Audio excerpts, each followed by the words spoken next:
I never made it, but I know what it takes. I'm motivated by a mix of emotion. Got my statement, and I'm reading it slow so I can understand it fully. Appreciate my stand and go out of this world and right on time. Oh, never in my life have I seen the sky light up like this. Fala, meu povo, eu vou falar um pouquinho sobre as reações imunoenzimáticas. Eu fiquei para falar um pouco da história. Antes do surgimento da ELISA, os testes de imunodetecção, eles utilizavam os marcadores radioativos. E esses marcadores eles já indicavam a presença do antígeno e do anticorpo procurado na amostra. Sendo assim, já por eles utilizarem os marcadores radioativos, a técnica ela já apresentava sérios riscos para a saúde dos pacientes. E dessa forma, iniciou-se a pesquisa a fim de desenvolver as técnicas que utilizavam marcadores não radioativos, que foi o início do desenvolvimento da ELISA. A técnica desenvolvida baseava-se no princípio de que, quando uma enzima ela vai reagir com um substrato específico, há uma mudança na coloração. E essa mudança de coloração passou a ser utilizada então como um método alternativo de marcador. Além disso, como o processo ele requer a lavagem para realizar a detecção, um método de fixação foi desenvolvido em 1966 por Wilder e Jack. Finalmente, em 1971, Peter e Eva, da Universidade de Scotland, eles publicaram toda a síntese desse conhecimento, consolidando a técnica ELISA. O desenvolvimento dessa técnica ela é de grande importância clínica, por apresentar um bom custo-benefício e ser muito utilizado para a detecção de doenças virais, principalmente nos casos de detecção do vírus do HIV. Pessoal, minha parte ficou mais focado a parte do princípio do método ELISA. Como vai ser realizado esse princípio? O ELISA ele vai ser baseado em fixar compostos nos poços. E então aconteceu o processo de lavagem para tentar remover os compostos que não tiveram, que não reagiram, que não se fixaram tão bem ao poço. Esse método ele vai ser utilizado para realizar os testes que se baseiam na interação antígeno-anticorpo, que geralmente o ELISA é realizado, os pesquisadores, as pessoas que utilizam esse método, eles fazem isso utilizando 96 poços, que vai ser colocado antígeno diretamente ou indiretamente por meio de um anticorpo que ele já foi selecionado e vai ser ligado ao poço. Essa ligação e imobilização dos reagentes, que permite que o ELISA fique mais fácil de se realizar, ele vai ser caracterizado como o fato que imobiliza os reagentes na placa de uma forma mais fácil, mais prática para quem está fazendo, e ele vai separar os materiais que foram fixados e os que não foram fixados durante esse teste.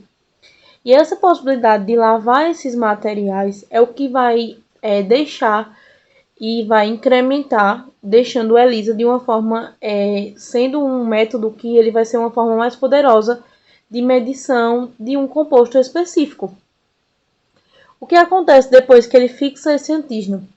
Ele vai ser necessário que seja ligado com um marcador acoplado ao anticorpo para detectar posteriormente a presença de um anticorpo esperado.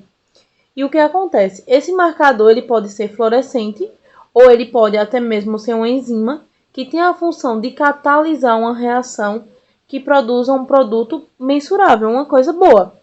E aí o que acontece? O marcador de detecção ele vai ser ligado diretamente ao anticorpo primário e introduzido por meio de um anticorpo secundário, que reconhece o anticorpo primário.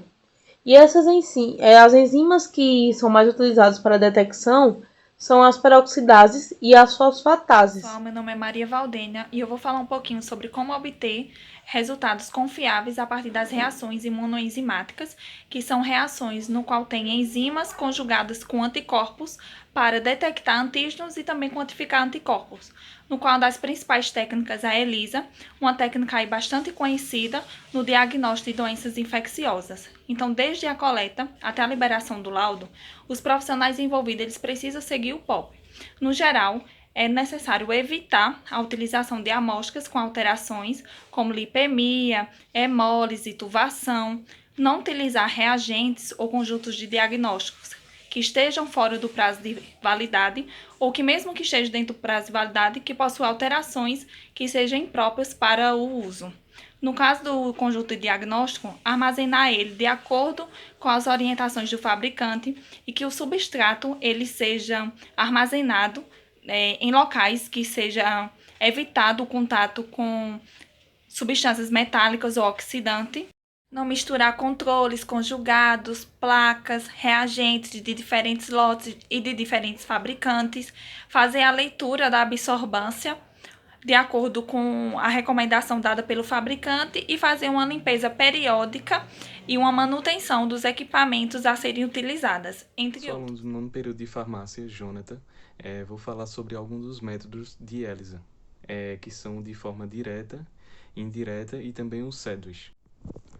Como mostra no esquema, o método de ELISA direto, ele vai ser da seguinte forma: um antígeno, ele vai ser mobilizado na placa e vai ser pipetado um anticorpo que vai ser ligado a uma enzima, por exemplo, biotina.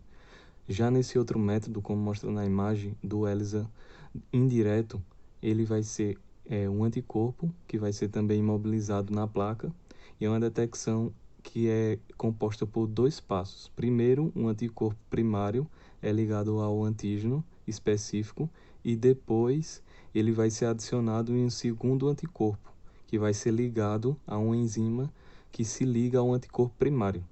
E também, como mostra esse outro método, o ELISA Centus, o anticorpo ele vai ser colocado na placa, o antígeno ele vai se ligar a ele e logo após vai ser adicionado outro anticorpo, que vai ser ligado à enzima, para que também possa se ligar em um outro epítopo do antígeno e também formar o complexo. Meu nome é Débora, eu vou falar um pouco sobre as estratégias de detecção do ELISA.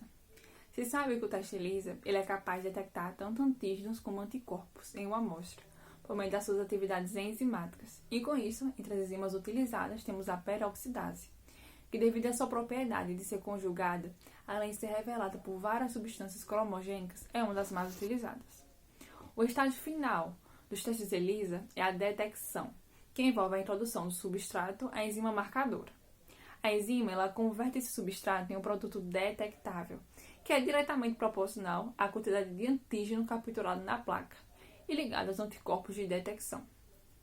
O teste ELISA ele apresenta uma variedade de sistemas de detecção, que vão além de leituras visuais a fotométrico, com utilização de substratos coloridos, fluorescentes ou luminescentes. Boa noite, pessoal. Meu nome é Thaís, eu sou do 10º período de farmácia e eu vim falar para vocês um pouco sobre a detecção do vírus HIV através do teste ELISA. O ELISA ele pode ser utilizado para detectar várias doenças, não só o HIV. Ele é um teste que detecta anticorpos específicos no sangue. Existem outras metodologias utilizadas para detectar o HIV, mas o ELISA ele acabou sendo o teste mais popular. O ELISA de 4ª geração é um teste duplo, ou seja, ele vai detectar tanto a proteína como o anticorpo produzido pelo vírus HIV. Isso vai fazer com que a janela terapêutica, que antes era de 6 meses, passou a ser de 4 semanas, e em alguns casos de 2 semanas.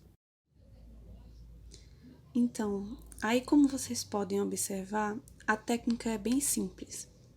O antígeno livre ele se liga a anticorpos específicos, que são os capturadores anti-P24, que revestem internamente o tubo de ensaio. O antígeno de ligação é detectado por anticorpo de coelho, que é o anti-HIV P24, que por sua vez são detectados por anticorpos de cabra anti-coelho. Os anticorpos de cabra são conjugados com uma enzima que cliva um substrato específico, resultando num produto colorido. Através da fotometria, o grau de coloração é medido. e a quantidade do antígeno P24 do HIV pode ser determinada quantitativamente. Meu nome é Maria Letícia e eu vou falar um pouco sobre o teste radioimunissaio. Esse teste ele quantifica reações, antígenos, anticorpos, permitindo medidas precisas em amostras desconhecidas. Esse teste então, é utilizado também para quantificar hormônios, drogas, marcadores tumorais, antígenos, anticorpos em doenças parasitárias. Mas o seu princípio mesmo é quantificar o antígeno ou o anticorpo não marcado na amostra. No radioimunissaio direto, a quantidade fixa e limitada do anticorpo é ligada a um suporte sólido. Esse teste tem sua vantagem, que é altamente sensível, e sua desvantagem, que é o alto custo. Por isso, tem uma alternativa mais simples e barata, que é o teste ELISA. Obrigada.